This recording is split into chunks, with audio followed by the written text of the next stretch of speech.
1. I need a little help with this one, as I think my imagination is running wild.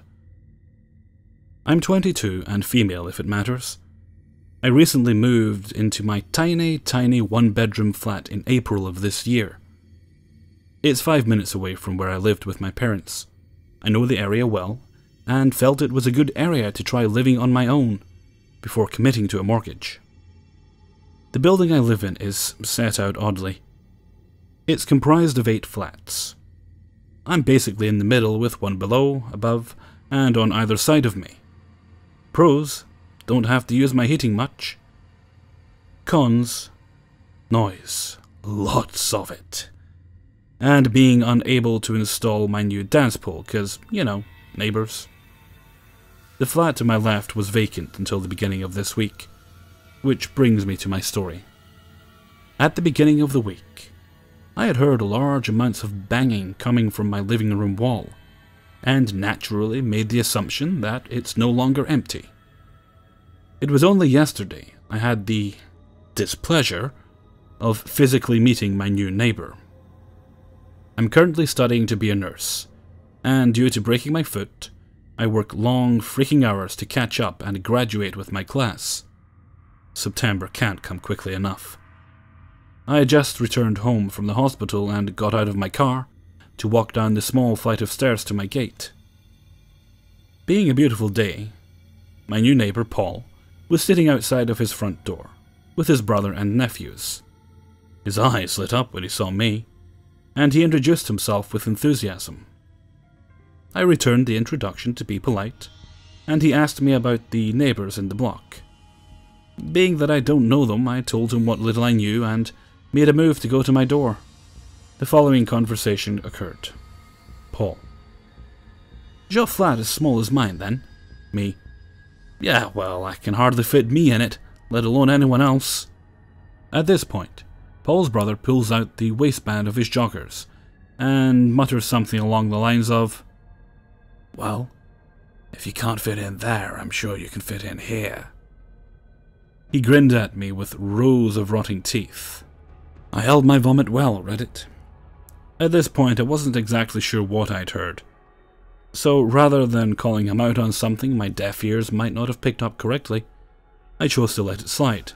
Me: well, I'm not planning on living here much longer anyway. I need somewhere bigger. Paul: why do you need somewhere bigger if you live on your own? Me: to be honest, I don't plan on living alone for much longer.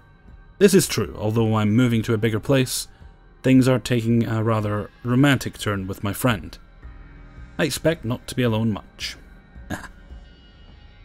Paul at this point runs his eyes from my head to my toes, stopping for far too long on my chest. Paul: well, I'm sure I could help you out with that. You're hot. Is the view from your bedroom window the same as mine? Maybe I can come in and check. At this point, I'm bricking it. There's 2 grown men, and broader than me, on God knows what. I had the track marks, rotting teeth, and pinpoint pupils, who could easily overpower me. I decide to nope the fuck back on into my flat. Me: no thank you, I'm leaving now. I turned and got through my gate, which Paul complimented. I told him it's for keeping reprobates out of my property. He called me hot again, and I slammed the door and locked it behind me. For the next few hours I was double and triple checking that I had actually locked it, and not imagined it. I settled around dinner time, but then heard my gate move, and my door handle moving up and down twice. I froze. It was like someone had poured ice down my back. Whoever it was left quickly, towards the direction of his front door. I spent most of last night awake in my bed, terrified to move just in case whoever it was came back. Unfortunately, my new pole got delivered today while I was on shift. According to UPS, Paul was more than happy and enthusiastic to take it in. No doubt of what it is, as the company name is plastered over the box. I went over to retrieve it. keys slotting between my fingertips, just in case. He tried to take it to my flat, but I swiped it off him, hoisted it up onto my shoulders, and promptly told him I could handle it. He looked shocked, as he could barely lift it off the floor. Yes, dude, I may look like a chunky monkey, but I'm built under it. I locked myself in again, but as it's been another beautiful day, I decided to sit out front with a book and my iPod. Bad idea. Paul then sat outside my front on the grass and stared at me until I went inside. Took my washing in early, as no way I was leaving my expensive pants outside. The only floor they're gracing is mine. So Reddit, that's my story so far. What's the verdict? Am I crazy? Edit. I'm also from the UK. We aren't allowed mace or anything like that here. Best weapon I can use outside is my keys between my fingers. Also, hoisting that pole on my shoulders was a bad idea. Pulled a muscle to me. 2. Just a little background for this story. I grew up in South Mississippi. Like most Mississippi kids, my parents were super young when they had me. On top of that, my mom has been diagnosed with bipolar disorder since she was 14. She's also been a major alcoholic most of her life, and for all of my childhood. My dad worked all the time, which meant my younger sister and I all spent our time with Mama. Sometimes, when she needed a break from us or just wanted to go on another bender, she would leave us in the care of my great aunt, who was 98 years old at the time, and very senile. For an alcoholic, though, I'm sure leaving us with her seemed like a step up from leaving us alone. Also important to note is that our property borders the state mental hospital. My aunt works there now as an orthodontist. My grandmother used to tell us stories about being at my great-aunt's house, when random people would wander up to the house, asking to use the phone. She claims that a few of them were wearing hospital gowns. I was 8 years old at the time this specific incident happened. My great-aunt lived on a portion of our family property that had not yet been sold off to the new golf course and housing development, mainly because she refused to give up her home. Imagine a brand new golf course and lots of new, nicer homes. Then imagine that off to the right of these homes is a 60-year-old farmhouse with overgrown pastures to the right and left of it. My mom dropped us off like normal, sometime in the afternoon on a Friday. My sister, who was 5, went straight to the living room to play with horses next to my great-aunt, who was also wrapped up in a knitted blanket on her recliner. She had an old box TV that picked up maybe 3 channels, which was fine because she only really watched The Price is Right. My great-aunt was pretty hyped about canned biscuits. I never knew if it was because she actually just really liked canned biscuits, or because she was just too senile to make anything else. When I was getting water from the kitchen, my great-aunt called out to me, "Spencer, can you put some biscuits in the oven? And don't burn them this time." I forgot to mention she was ornery as hell. She literally gave new meaning to steel magnolias. The timer for the biscuits went off. So, I went to grab a pot holder, but couldn't find one. I walked into the laundry room to find one and just happened to see something strange out of the corner of my eye. The way her house was set up is that you drove up a long dirt road, which curved to the right and turned into her carport. As soon as you enter the house from the carport, the laundry room is to your immediate left, and the kitchen is to the right with a living room attached to the kitchen. It was an extra room of the house though, so she never used it. Instead, everyone hung out in the additional living room, closer to the laundry room on the other side of the house. Anyways, I walked to the large window in the laundry room and looked out onto a large old willow tree with makeshift floodlight attached towards the top of the trunk. I thought I saw the figure of a man standing under that damn tree. I couldn't tell if it was the shadows of the tree or not, so I called for my great-aunt to come check it out.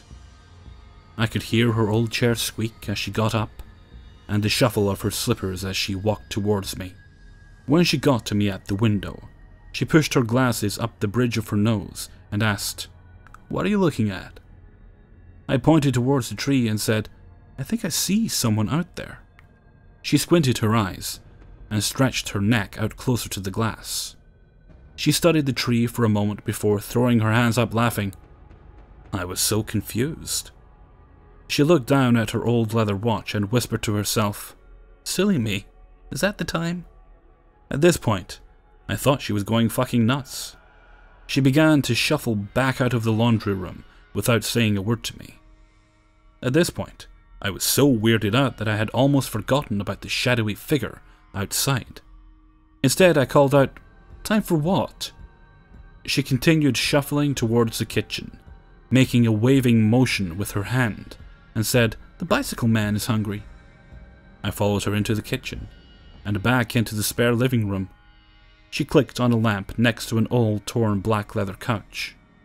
Like I said, this is an extra living room in a different wing of the house. We never went in there. In fact, most of the time she kept the door to this room locked from the kitchen. As she flicked on the old brass lamp, though, I could see a bedspread and a pillow laid out on the couch. Not only that, but there were 2 half-empty glasses of water on the same table as the lamp. She picked the pillow up and fluffed it, then began straightening the bedspread. As she did this, she began to tell me about the bicycle man. She said, "The bicycle man visits me every night. We have some dinner and coffee, then I put him to bed. He rides off in the mornings." At this point, 8-year-old me was completely creeped out. I could feel my stomach sitting at the back of my throat, and I began to feel my muscles tremble. I walked quietly back into the laundry room, crawling on my hands and knees so as not to be seen from outside the window. I put my hands on the window sill and pulled myself up enough to peer out. The shadowy figure was nowhere to be seen. I stood up and checked the lock on the window. I then began locking all the doors and windows. Luckily, my great aunt didn't see me do this. She had already settled back into her chair. I closed myself in one of the spare bedrooms and pulled the house phone in with me. I desperately tried calling my mom on her new Nokia brick phone, but to no avail. I didn't know my dad's work number, and this was before he got a cell phone. I made my sister share the bed with me that night, and lay awake, still as I could, slowing my breathing so that I could still hear whatever noise he might make trying to enter the house. I don't remember falling asleep. I just remember the sound of my mom clanking around in the kitchen the next morning. As soon as I realized what time it was, I hauled ass into the kitchen and explained what happened. My mom looked really concerned, so she asked my great aunt about it, to which my great aunt gave her the same story that she had given me the night before about him visiting. I told my mom about the makeshift bed in the spare living room too. When we went to take a look at the couch, another half-empty glass of water was on the nightstand, and the bedspread was messy, as if someone had slept there and then left in a hurry. My mom was freaked, so she called her friend at the sheriff's office about the stranger on the bicycle. A few days later, my mom got a call from her friend at the sheriff's office. They had picked up a guy on a bicycle who was caught breaking into one of the new houses on the golf course. They found a knife, some rope, and several bags of biscuits on him. Apparently, he had been responsible for several break-ins in the area, and had been camping out on our property. I tried to find some newspaper articles or anything about the bicycle man, but no luck. My great aunt died a couple of years later. As for the bicycle man, let's not meet again. 3. When I was 5, my parents signed me up for football. We lived in a lower middle-class neighborhood in Alabama that was big enough to support little league teams in multiple sports. There were 20 kids on my team, and we practiced at a park in our neighborhood. We played against school teams, travel league teams, you name it, and we beat the brakes off them. I always believed the reason we had a good team is because we all lived, played, fought, and traveled together. It was kind of, you fuck with me, you fuck with the whole trailer park mentality, if that makes sense. When I was 8, in 1988, our team won the city championship, and then the regional tournament championship. Our whole neighborhood threw a massive block party for us. They cooked a pig in the ground, hamburgers, hot dogs, the whole 9 yards. It was a massive party. I remember my dad going to the local Air Force base to buy beer in bulk at a discount to supply the parents.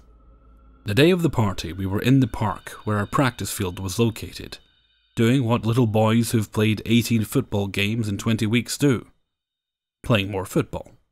We had divided up into 2 teams of 10. We recruited a couple of little brothers to help get as close to 11 per team as possible, and having a great time. As I mentioned, this was a lower middle-class neighborhood. Many of the houses were built in the 60s and 70s, and were populated with working-class folks. There were some rough places within and nearby the neighborhood, but these were the days of free-range parenting. We kind of had the run of the place. We just couldn't cross any main roads bordering the edges. It was a great place full of oddball characters, community mothers and grandmothers, and roaming packs of kids. At some point, the football took a crazy bounce and went down a steep hill on the edge of the park. This particular edge of the park backed up to the back edge of a mechanic's parking lot, and the ball rolled all the way onto the blacktop. My friend Michael said, "I got it." And true to 8-year-old form, I said, "I got it." A race ensued. Little boys, if told to line up to get their heads chopped off, would race to be the first in line. Anyway, the ball had rolled over to the blacktop, and we got to it at about the same time. We did a half slide and both got a hand on it, jumbling to the ground in laughter. Around that time we noticed there were 2 cars parked at the back of the lot, behind all the cars that were left over the weekend for the mechanic to work on Monday. The 2 cars were parked half facing each other. The driver's side turn signal of one car was almost touching the passenger side turn signal of the other one. The car furthest from us was a Fiero, and the other car was a 79 Oldsmobile 98, just like my dad's. The Olds 98, if you're unfamiliar with it, was so long that the front and back seats could feasibly be in different time zones. There was a woman standing in each doorway of the Fiero with the doors opened, enough to allow them room to stand.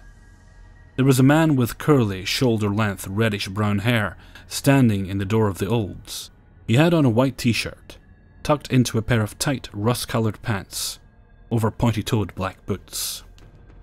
He was long and lanky, and he had his shirt sleeves rolled up a couple of turns. My grandfather would have called him pull-haul trash. None of them seemed to notice us at first, and the woman in the driver's side door was fairly animated. She punctuated whatever she'd been saying with, "What the fuck ever, Mitchell? Just keep on playing and find out." This seemed to be Mitchell's cue to escalate shit pronto. He tapped the top of his car a couple of times, nodding. Then he reached into the car and produced a snub-nosed pistol, which 8-year-old me identified as a Kojak pistol. From the syndicated reruns I watched with my father on WGN. He slammed his door and said, "Is that right, Gloria?" He had the gun down by his left side, his walk indicating that he was all business. The women started scrambling, not necessarily trying to leave, but just trying to get out of a position where they were half in and half out of the car. The woman on the passenger side started to get into the car, but when the woman on the driver's side backed away from the door and the car, she got back out. Michael and I had gone statue, and the woman on the driver's side noticed us as she moved away from the car. Mitchell obviously noticed this and turned to look at us too. I distinctly remember seeing his pointy mutton chops when he turned to us in profile. He turned back to Gloria and said, "Don't matter to me. Tell me again how I'm gonna find out. You tell your man Dingo I still live on the same street, same house. Maybe we all get in the car together, and I tell him myself." With this, he motioned towards the car, like a maitre d' with the pistol. The woman on the passenger side of the car, a bit older and presumably the driver's mother, started rattling off something in Spanish, and Mitchell pointed the gun at her. "That's enough talking." Gloria put both hands out in front of her and said, all right. Mitch Branagh, you calm down. I didn't mean nothing. Let's just calm down. Nobody's got nothing to say to you. I just want to leave." She looked at us again, and I realized now that she was perhaps using us as leverage, in case Mitchell got trigger happy. Or perhaps she was hoping that he wouldn't start shooting with kids around. Mitch reached up and wiped sweat off his brow with his pistol hand, then said, "Fuck y'all." He strode around the front, between the two cars, and got in the driver's seat. The two women quickly did the same and peeled out of the parking lot. Michael and I, still both clutching the football, watched as Mitch sat in the car, his engine idling. He looked at us intently for 20 seconds or so, then put his car in reverse. He suddenly started swearing at no one in particular, as he looked back over his shoulder. When he put the car in drive and started moving, he began repeatedly banging the pistol against the side of his head and yelling, "Oh, you will you? Is that right? Is that right?" until he was out of the parking lot and out of sight. Michael and I quickly ran back to the park, and Michael found his father, an MP at the military base, and told him what happened. I think it was the first time I'd ever felt in danger in our neighborhood. Later that year, my parents sold our house, and we moved out into the country, an unincorporated area with a smaller school. I think their belief was that we'd be safer there, which wasn't always the case. Hey everyone, Hellfreezer here, and thank you very much for listening to 3 True Scary Stories, episode 111. Big thanks go to those who allowed me to use their stories this episode, and for any previous episodes where I've neglected to say that. My apologies and my sincerest thanks. I'd also like to make a welcome to all my new subscribers, because I've done quite well over the past week or so, and big thank you to all those who chose to hit that subscribe button, and as always, and from the very bottom of my heart, thank you very much for those of you who have chose to stay my subscribers in the past, let's see, it was November, so that's what, 9 months? A little over maybe? Since I started doing this, so thank you so much for everything. Without you, there may not be a reason to keep doing this. If no one's listening, well then I'm just talking to myself, and well, I actually do that anyway, but it'd be really weird if I was putting it up on the internet. Okay, tomorrow will be subscriber stories. Don't know which ones I'm doing yet. I'm very fortunate. I've got quite a few to choose from. So it's nice. Well, I'm going to use them all, but I don't know which ones I'm putting in that particular video. So I'll be having a little bit of a think about that. And with that, I think I'm going to head off for now. So until next time, thank you very much for listening, and take very good care of yourselves.